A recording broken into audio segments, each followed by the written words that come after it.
Let's do it one more time, Mr. Dodson.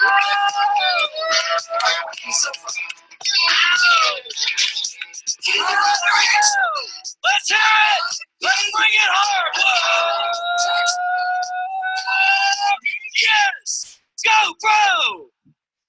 Ow. Ah. Man, I was back there going, go, Tom, go. Woo. Tom is so incredibly hysterically funny. God, I love that man. An amazing individual. Sidney Sheldon once said, don't give up.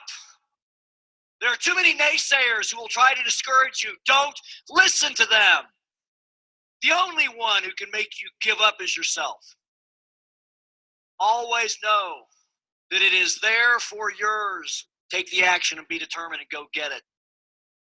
The final speaker of this session, final mentor, is a great individual to wrap this up. So go into the break and just continue. And when he's done, by the way, we have critical announcements you need to understand, so make sure you stay here for a moment. Let me get those to you. But he's a great individual because he's one of the young guns of network marketing. He's now getting a little older. He's up to 36, but he's a 10-year veteran. But his work began long before network marketing. See, when he got into network marketing, he reached the $1 million earning level within his first 8 months, reached that level of performance. He actually made his first $1 million by the 18th month. However, he began his work career at the age of 8. Came from a family that didn't have a lot. And by 8, he was out figuring out how to make money and do things to contribute to the family. And he continued that work ethic throughout his life. Got into real estate at a very young age, and in his early 20s, he was a real estate millionaire. But then he was shown, when he was 26, this concept of team building, success through team building and leverage creation. And he was captured by it and said, wow, more than just me, I get this, or at least I see it. And through seeing that light, that's how he began his career and started to have immediate success. However, it wasn't an easy path. He had done the work and become the leadership mindset before and then exploded towards success. But he realized it's not always going to be easy. 4 times in his 10-year career, he has had to completely rebuild his teams and organizations due to challenges here or there with a company. The company he's with, though, now, he's really hit that magic stride. He now has an organization and a company that operates in over 80 countries, but his organization has significant presence in over 10. He's a strong 7-figure earner. 2 years ago, he was asked by Eric to come speak at GoPro, and he said, no, I don't deserve it yet. I see the people you're putting on stage, and I'm not worthy to be there, but I will be. And when asked this year, he said, yes, I believe it's finally time. Because in this last month, and in the last months, he has continued each month to continue to grow, and he's earning more, which, as he said, is representative of my team globally succeeding more than it ever has. He's a great individual to be able to wrap up this session. Ladies and gentlemen, get on your feet and welcome Mr. Calvin Becerra!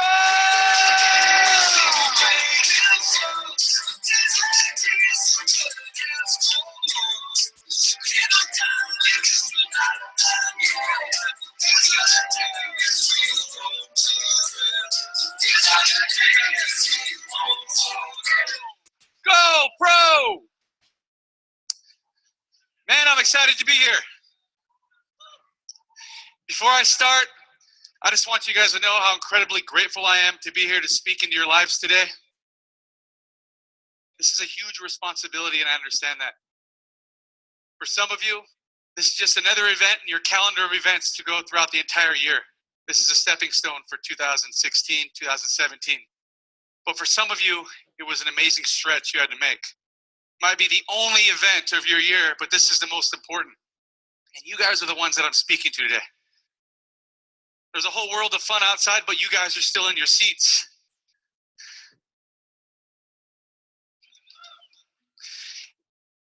And when I'm given the opportunity to speak in front of thousands of people, I respect that opportunity. I prepare everything I'm going to say weeks before, weeks in advance, because I know how important it is for you guys to hear it. Today, I hope that my words inspire you to leave here this weekend to go out and take action.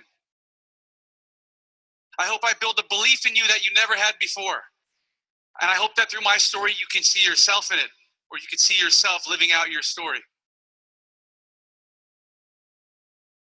How many of you have a story? Raise your hand. I want you to repeat after me. I have a story. And the world deserves to hear it. Because they absolutely do. Have you guys ever seen a good movie? I've seen good movies. My favorite movies are those ones that give me all emotions throughout the entire movie. I'm smiling, I'm laughing, I'm sad, I'm crying, I'm angry, I'm energized. At the end, I'm inspired. That's exactly the story that you should have. But the only way you're ever going to be able to live out that story is if you respect every single part of the journey. If you understand that it's a process to get there. It starts with your excitement. It then goes into a bit of a struggle. You're going to have successes. You're going to have failures. You're going to have good days. You're going to have bad days. But at the end of the day, there is a finish line for each and every one of us. But only if you're willing to respect that journey, respect the process.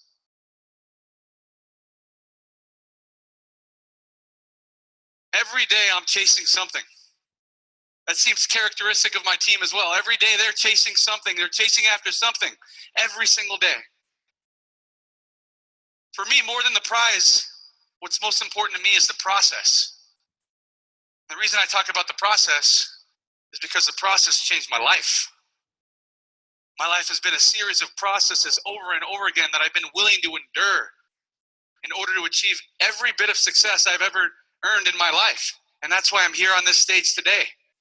And one day, you're going to have the opportunity, if you're willing, to tell your story, and I'm going to be there listening to yours.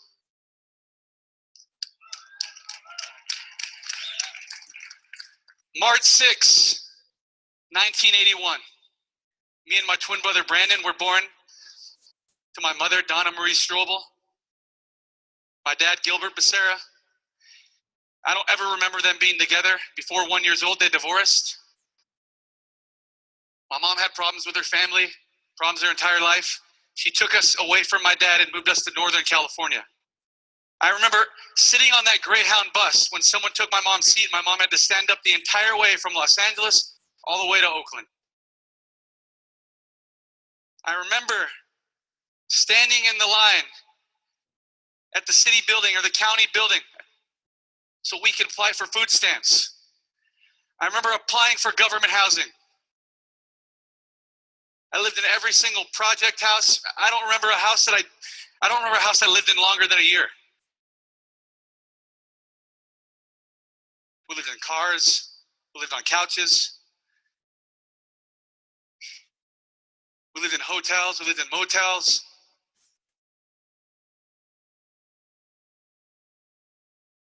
I remember I was 11 years old. My twin brother and I had to live in a motel by ourselves the whole year. And I remember at an early age, even before that, my brother and I decided we were going to do three things with our life at an early age. Right? We were best friends. We decided, number one, we were going to work extremely hard at 8 years old to go out and earn money to help my mom pay the bills. Number one, we were also going to work hard in school because no one in our family had ever gone to college. No one was educated. We were going to be those two. The second thing we were going to do was get involved in organized sports because we loved being outside. We wanted to be off the streets. The coaches were like our father figures to us. Every coach inspired us, changed us in some way. And we wanted to be so good that it could potentially get us into college one day, or we could potentially compete at a professional level. And the third thing we were going to do was change the cycle of our family. We had a little sister, Amber. She was 4 years younger than us. We lived in those communities where every family just repeated the cycle over and over and over again. Nothing was expected of these kids.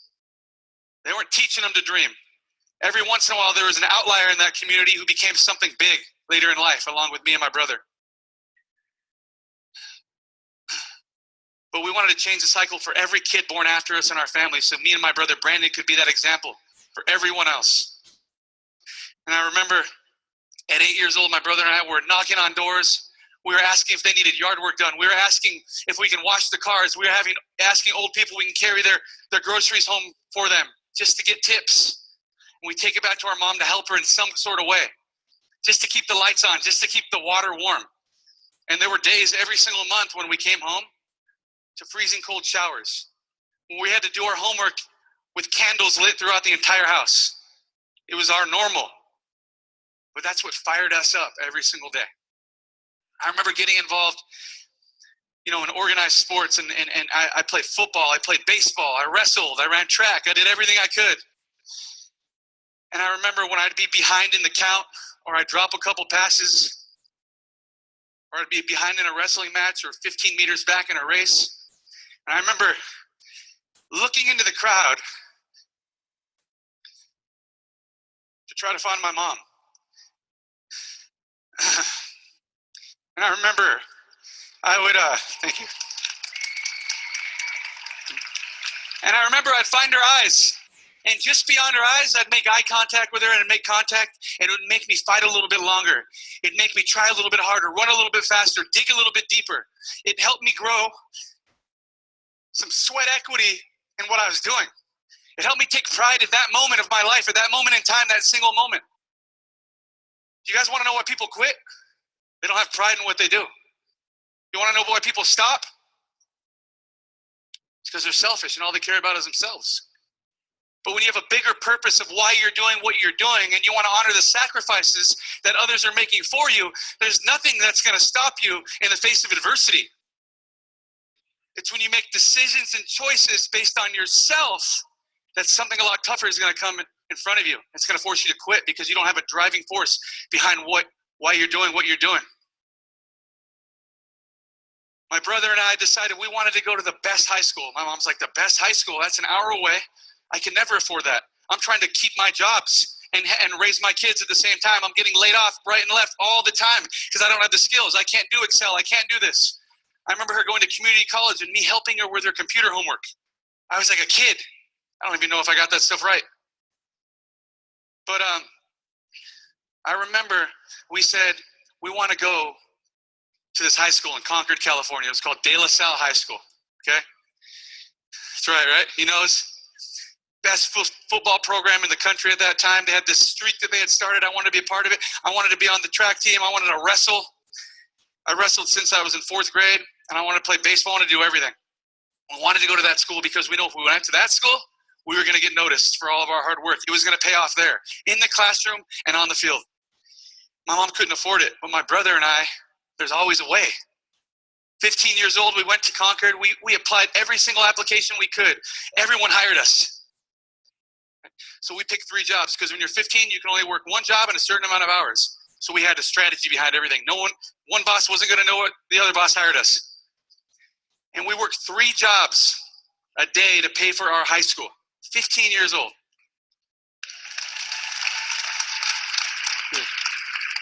We were janitors in the morning where we scrubbed the toilets, vacuumed the floors, emptied the garbages, dusted off the desks for when the workers came in. We took the bus at about 4 o'clock in the morning, the BART bus to the BART train to Concord. No buses were running. We ran to our first job a couple miles away. That's how we were so good in distance running. And we were janitors. We'd go to school, do our homework in the library with what little time we had left. During the breaks, everyone's hanging out, mingling and everything else. We were like in the quad or in the library doing more homework. After school, we went to practice where we excelled at such a high talent school. And after practice, we'd run to Exxon gas station where we were the shop boys. We'd help fix flat tires, change the oil, pump the gas, clean it up when the mechanics left, and then lock it up. And then right across that same parking lot was Applebee's where we were hosts, and we'd sit people at their seats. And 11 o'clock at night, as soon as we were able to clock out, we'd run to the bus and try to catch that last train. And there were nights where we didn't make the train. We had to run back to Exxon, unlock the bathroom door. The lights were already off. We had the key, and we'd sleep in the bathroom. We'd wake up the next morning, clean ourselves off, do our hair, everything else, and then go straight to be a janitor again, start school over. And we did this for 4 years.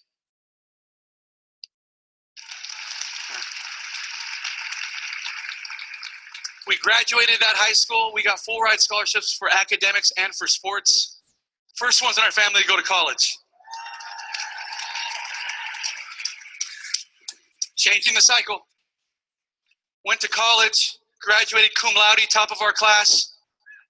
After we graduated, my brother went on to be a police officer.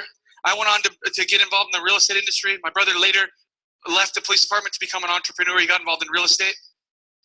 And I didn't know what the heck I was doing. I didn't know anything about real estate. No one in my family ever owned a home. My mom never applied for a mortgage. But somebody saw something in me. He saw a work ethic and a kid who was driven. And I remember he gave me a spot at a desk. I got no leads because I had no experience, but I sat there and listened. I was like a student for a year. And he said, he put me in an elevator one day and he said, how much money do you want to make? I said, 100,000. That was my dream. He said, that's it? And that's when I knew my life was going to be different. By my second year, I made $500,000. Third year, I was a millionaire in the industry. And in 2008, it was like the world crashed. The economy crashed. I lost everything. I had 7 houses. I lost them all. Fortunately for me, I met my neighbor who introduced me to network marketing. I knew nothing about it, but I was willing to learn. And I went to work, same work ethic, same drive, and in 8 months, I achieved an elite level in that company. And as soon as I earned it, he took it right back from me. He decided he wanted to go to another company. He invited me to go, and he said if I didn't go, he was going to take my team. I was only 26 years old. I said, I don't think you know who I am. I've been working for this since I was 8 years old. I was scrubbing toilets when your mom was waking you up to the alarm clock for the third time.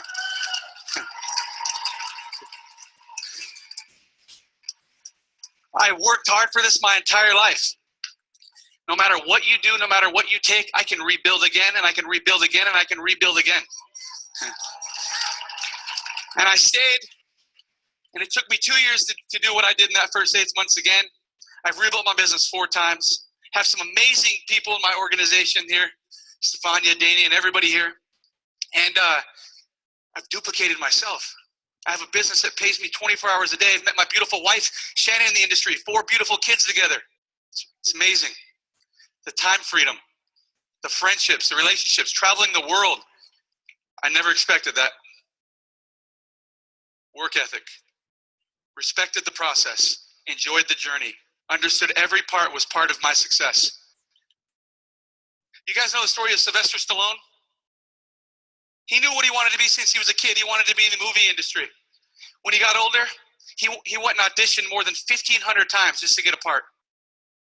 In New York City, there were only a few agencies there. So that means he went there hundreds of times and got rejected. Finally, one guy got sick of him because he stayed at the office from 4 o'clock in the afternoon to the next morning. And the guy said, get in here. And he gave him a part in the movie because he felt sorry for him. But he gave him one of the worst parts because he thought, man, if I give this guy this part, he'll hate it and he'll walk away. Sylvester Stallone was a thug that got beat up in that movie. Then he thought, man, I need to change my course. He left. His wife was always on him because they didn't make any money. She told him, go get a real job. And he thought, man, if I take my focus off this, I'm never going to get it back again. I'm going to lose my hunger. I'm all in right here, and I'm going to make it happen. It's for me. This is my destiny. It's part of the process. And I remember they couldn't even have meals. They were dirt broke. He was cold outside one day trying to get work, and he went into the library just to stay warm. And in there he started reading the works of Edgar Allan Poe. And after reading that, he learned a lot from Edgar Allan Poe. He started to think outside himself. He started to put other people first. He started to think about how he could change other people's lives, how he could take ordinary people and help them overcome extraordinary obstacles. So he said, I'm going to write movies now. I'm going to be a screenwriter. And he started writing movies. He started shopping them and shopping them around. Nobody wanted to buy his movies. He finally sold one for $100, Paradise Alley, which later he put into production. But $100 went fast. His wife was on him. She was starting to hate him and resent him. And there's something you don't do, guys, when you're running out of money, okay? You don't sell your wife's jewelry. That's what he did. So she hated him even more. And he knew the only thing that really loved him in his house was his dog. And this dog meant everything to him, but he couldn't even afford to feed his dog. So he went to the liquor store to sell his dog. And he waited there. Someone came along offering to buy his dog, and he said, it's $50. The guy said, I'll give you $25. He took it. That money went quick. He was watching this fight between Muhammad Ali and Chuck Wagner. And Muhammad Ali was in his later days, and Chuck Wagner said, hey, I'm going to knock this guy out before the 15th round. His legs are weak. He's old. He's not going to make it. The fight lasted 15 rounds. Muhammad Ali won. This inspired Sylvester Stallone to write this movie. He stayed up 20 hours one night just to write this movie called Rocky. You guys heard of it? He shopped it and shopped it and shopped around. Nobody wanted to buy it. They said, this movie's too predictable. You can see the punchline coming. You can see the ending coming a mile away. Nobody's going to want this thing. Eventually, somebody did want to buy it for $125 grand. He was excited, $125 grand. He said, okay, I'll sell it to you on one condition. I'm in the movie. He said, you're not Rocky. You're this goofy looking guy with a speech impediment. You can't be Rocky. He said, I'm Rocky. That's me. Nope, we're not gonna do it. He said, okay, then I'm walking away. Then they offered him $250,000. And from nothing to that, he said, okay, I'm in the movie, right? No, you're not in the movie. He said, I'm walking away. He said, all right, how about $325,000? Still no. This is my movie.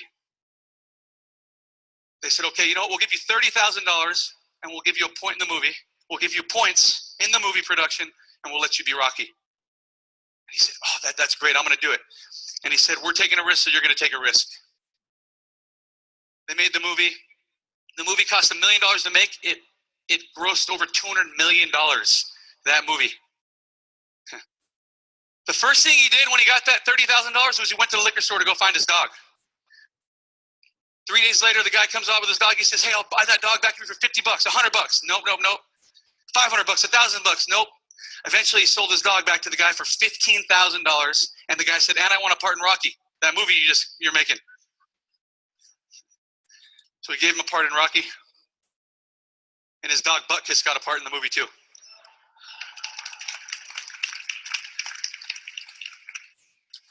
Incredible story. One of the greatest pieces of advice my mother ever gave me was, whatever you start, make sure you finish.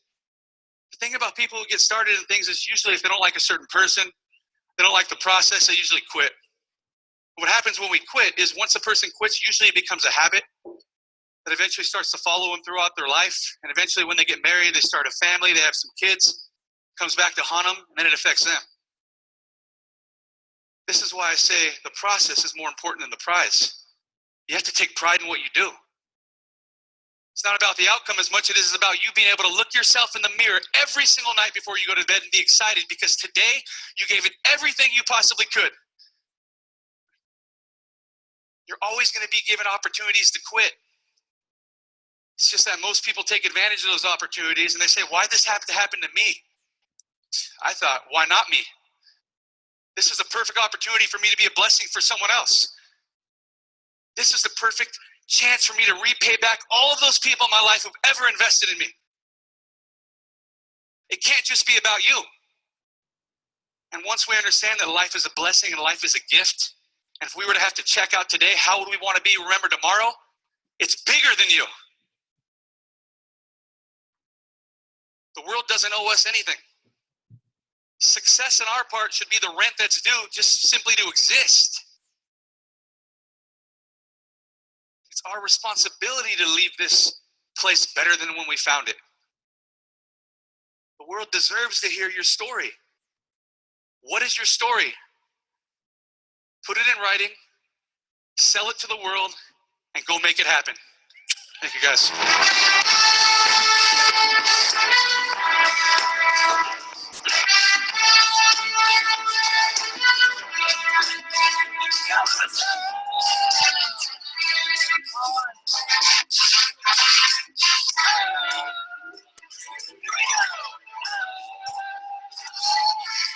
Yes!